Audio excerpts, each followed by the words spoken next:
Dans cet épisode, on reçoit Joé Harvey, entrepreneure à succès et cofondatrice de Femmes en santé. On aborde ensemble la prévention en santé au féminin et l'importance de s'allier pour combler l'écart et faire avancer les choses. Bonne écoute!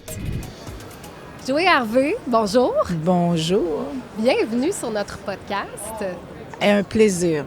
On va dire on est en direct du congrès Première ligne en santé 2026. Ce qu'on entend autour, c'est l'ambiance. Hein? Oui, tout à fait. Il y a du monde. Quel beau congrès.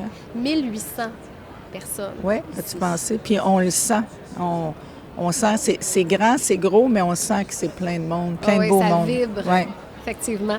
Joé Harvey, tu es anciennement présidente fondatrice de Cyclone Santé, spécialisée dans l'expertise médicale en milieu de travail. Maintenant, tu es conseillère stratégique pour l'entreprise que tu as fondée et tu es cofondatrice de Femmes en santé. Oui. C'est surtout de ça qu'on va parler aujourd'hui. Donc, évidemment, sur le balado, on parle de prévention, mais là, vraiment ciblé sur la santé des femmes. Parce que, puis on va le dire, parce qu'on est deux femmes, on le sait, c'est comme une autre santé. C'est vraiment à prendre à part puis à dire, OK, la santé des femmes doit être considérée à un autre niveau, selon moi. Oui. Alors, selon un article paru dans le magazine Avantage, qui est un magazine qui parle entre autres de RH, ressources humaines, il y a un soutien inadéquat au niveau du milieu du travail. Seuls 37 % des femmes estiment que leur employeur offre des ressources adéquates. Ensuite, en ce qui concerne la périménopause, ménopause, productivité, tout ça, bien, ça affecte la productivité des femmes. Ça, on le sait. Oui. Il y a plusieurs femmes qui doivent encore cacher leurs symptômes parce que c'est pas ouvert, parce que c'est pas accepté. Qu'est-ce qui explique qu'on vive encore ce genre de situation-là en 2026 dans nos milieux de travail? Bien, je pense que la santé des femmes a toujours été vue en silo. Oui. Ça veut dire que quand il y a des... les symptômes, en plus d'être souvent sous-estimés, en voulant dire, bien, fais avec, fille, ou ça a tout le temps été comme scindé. Il n'y a jamais eu vraiment de mouvement, j'oserais dire, comme Femmes en santé, mais il n'y a jamais eu de mouvement qui ont vraiment fait de la santé de la femme une santé intégrale. Oui. Donc, dans les milieux de travail, bien, ça se reflète par tellement de choses. Puis, en fait, tu parlais de préménopause, périménopause, mais il y a aussi... c'est une des choses. Oui, bien oui, parce que, tu sais, d'autres. on peut parler de retour avec des problèmes postpartum, on peut parler d'endométriose, qui est très invalidant pour une femme. Il y a aussi les règles abondantes. En fait, il y a beaucoup de choses. Puis les milieux de travail, encore aujourd'hui, malheureusement, ne sont pas adaptés pour toutes sortes de raisons.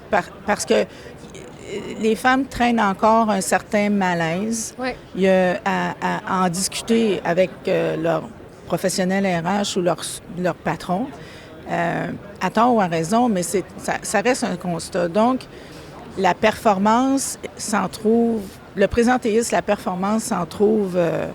affectée. Très affectée. Oui. Puis je pense que ça, de pouvoir avoir des discours ouverts, on voit là, de plus en plus, entre autres, au niveau des assureurs, il y a comme une mobilisation au niveau de la santé de la femme pour permettre d'avoir des produits mieux adaptés pour les femmes. Mais je pense qu'il y a encore un grand bout de chemin à faire. Puis on en entend de plus en plus parler. C'est ce qui est intéressant aussi, c'est que là, les entreprises commencent de plus en plus à se réveiller, à aller chercher les bonnes ressources, j'ai l'impression, pour bien comprendre la réalité. Je pense qu'une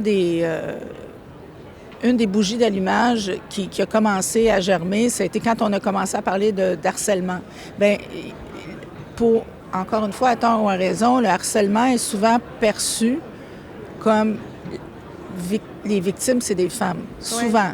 Pas toujours, mais souvent, il y a encore dans l'imaginaire collectif, il y a ça. Fait que ça l'a amené maintenant des discussions à ouvrir un petit peu plus sur l'accommodation suite à une période d'harcèlement. Bien, pourquoi pas accommoder aussi les femmes qui sont dans des périodes transitoires de leur vie qui sont tout à fait normales, mais très peu discutées.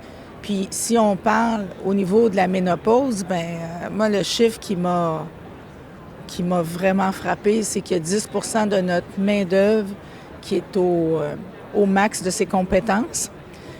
avec beaucoup d'expérience qui vont finir par changer de carrière ou changer de poste parce qu'ils sont incommodés par des symptômes de ménopause puis ça n'a pas de bon sens. L'employeur ne les accommode pas. Donc, c'est Oui. des choses qui pourraient être prévenues, ça. Tu sais, on Tout à parle fait. de prévention, là. Il y a des mesures préventives pour Ouais. empêcher ça. Mais il y a beaucoup de choses qui pourraient être faites. Tu sais, des journées justement d'autorisation de télétravail, des journées.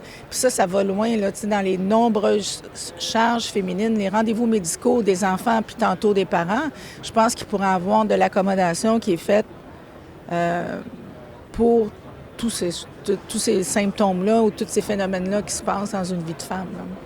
Puis, tu es ici, Joé, évidemment, comme représentante de Femmes en santé. Tu es l'une des cofondatrices Ouais. de cette communauté, de ce mouvement, parce que ce sont des femmes dans l'action. Qu'est-ce que vous faites, dirais-tu, puis je sais qu'il y a plein de choses, là, plein d'éléments, pour faire avancer les choses pour les femmes? Parce que c'est autant la santé des femmes que les femmes qui œuvrent dans le milieu de la santé, donc les professionnels. Oui, bien écoute, le meilleur mot pour décrire Femmes en santé, bien premièrement, c'est extraordinaire, mais le deuxième mot, c'est catalyseur. On vise deux pôles, bien de faire du rayonnement pour les femmes qui travaillent de près ou de loin dans le milieu de la santé, parce que c'est fascinant comment cette communauté-là est soudée et forte avec des femmes extraordinaires que personne connaît. Il y en a des connues, mais la majorité ne sont pas connues puis ont tellement une histoire intéressante. Oui. Un bagage incroyable, des ouais. connaissances, des femmes intelligentes. C'est femmes, ça. Puis on le voit, il y a beaucoup de maillages qui se font entre elles, des projets qui naissent, des gros projets. Femmes en santé, on en est la preuve là, qu'en peu de temps, on a été capable de mobiliser beaucoup de gens autour de la santé de la femme. Puis l'autre, bien évidemment, qui est directement un vase communicant avec ce que je viens de dire, c'est la santé féminine.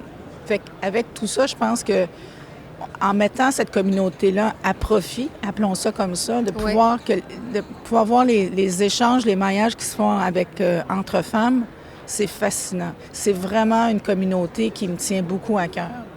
Puis on voit pas le bout, je sais pas comment le dire autrement, mais on est au balbutiement, j'ai envie de dire. Ça ne fait que commencer. Ça fait pas un an, puis déjà, on a des partenaires en France, on vise la Belgique, la francophonie. Puis de ça, bien, on se rend compte que on a les mêmes enjeux, mais on a les solutions différentes, puis ça l'ouvre à plein de belles choses. Bien, c'est merveilleux. D'ailleurs, on le disait, donc Femmes en santé qui a à peine un an, et qui poursuit sur sa lancée. C'est un mouvement, je pense, qui était nécessaire. Oui, je pense que le succès, bien, il y a évidemment l'enthousiasme de tous nos membres, mais le succès est surtout qu'on n'a pas créé un besoin, on a répondu à un besoin qui était très important à avoir l'ampleur que ça l'a pris rapidement. C'est vraiment une communauté qu'on adore toutes, là. Puis quand on pense, en terminant, aux femmes dans le domaine de la santé, il y a quand même certains stigmas, un certain malaise peut-être à se confier sur certaines choses avec des femmes qui ne sont pas du même milieu. Et là, de rencontrer d'autres femmes de leur milieu qui vivent des choses similaires, ça doit créer quand même un lien très fort. Ouais. C'est cette communauté-là aussi qui amène à prévenir plein de problèmes dans le milieu de la santé ensuite. T'sais. C'est des femmes qui vont aller se confier, qui vont aller créer des liens. C'est fascinant de voir la sécurité. C'est un modèle, une communauté où tout se dit. Il y a beaucoup de... Puis une chose très importante, puis je le dis pas assez souvent, c'est une communauté qui est apolitique et non promotionnelle. Fait qu'il n'y a pas personne qui vient pour vendre ses services ou faire la promotion de telle ou telle chose. Il s'en fait de tout ça, mais c'est par maillage. C'est une femme qui va aller vers l'autre, qui va se parler. C'est pas... Dans une conversation. C'est pas des pitchs. Fait que ça, c'était très important pour nous qui fait que les femmes se sentent en sécurité pour parler. Ils savent que ça ne sera pas retenu par un compétiteur, par ça. Fait que on a aussi plein de belles choses. Là, on a du mentorat. Fait on veut vraiment avoir des femmes rayonnantes puis en pleine capacité de leurs moyens. Tu les représentes très bien. Merci beaucoup, Joey. Merci à toi.